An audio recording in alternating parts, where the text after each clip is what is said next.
اللهم صل على سيدنا محمد يا رب صل وسلم دائما أبدا على حبيبك. الحمد لله نحمده ونستعينه ونستغفره ونؤمن به ونتوكل عليه ونعوذ بالله من شرور أنفسنا ومن سيئات أعمالنا من يهد الله فلا مضل له ومن يضلله فلا هادي له ونشهد أن لا إله إلا الله وحده لا شريك له ونشهد أن سيدنا وسندنا ومولانا محمدا عبده ورسوله صلی اللہ علیہ وعلى آلہ وصحبہ وبارک وسلم تسلیما کثیرا کثیرا. قابل احترام بزرگوں اور دوستوں، حضرت ابو ہریرہ رضی اللہ عنہ سے روایت ہے کہ حضور صلی اللہ علیہ وسلم نے ارشاد فرمایا کہ دوزخ پر خواہشات نفسانی کا پردہ پڑا ہوا ہے اور جنت پر ان چیزوں کا پردہ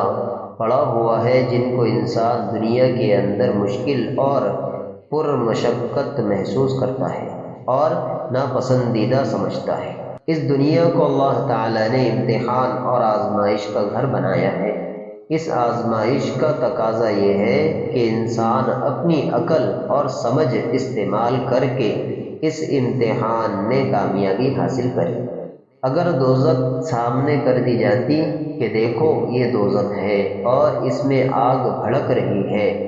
اور اس عذاب کا مشاہدہ ہو جاتا،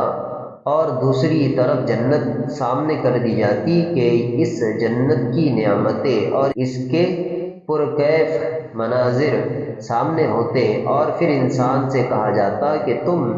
ان دونوں مقامات میں سے ایک مقام کو اپنے لیے اختیار کر لو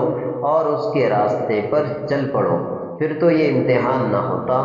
اور یہ امتحان اس طرح رکھا کہ اللہ تعالیٰ نے جنت بھی پیدا فرمائی اور جہنم بھی پیدا فرمائی، لیکن جہنم پر نفسانی خواہشات کا پردہ ڈال دیا اور وہ نفسانی خواہشات انسان کو جہنم کی طرف لے جانا چاہتی ہے. مثلا دل چاہتا ہے کہ فلاں کام کر لوں، حالانکہ وہ کام دوزخ میں لے جانے والا ہے، اور دوسری طرف جنت پر مکروہات کا پردہ ڈال دیا اور ایسی چیزوں کا پردہ ڈال دیا جن کو انسان کا نفس برا سمجھتا ہے. مثلا یہ کہ صبح سویرے اٹھوں، اپنی نیند کو چھوڑوں، مسجد کی طرف جاؤں، نماز فجر ادا کروں، ذکر کروں، گناہوں کو چھوڑوں. اب انسان کا نفس ان باتوں کو بظاہر برا سمجھتا ہے، لیکن جنت کو ان کے پیچھے چھپا دیا گیا ہے اور ان پر ان کا پردہ ڈال دیا ہے. اللہ تعالی ہم تمام کو جنت میں جانے کی اور جہنم سے بچنے کی توفیق عطا فرمائے. وآخر دعوانا ان الحمد للہ رب العالمین.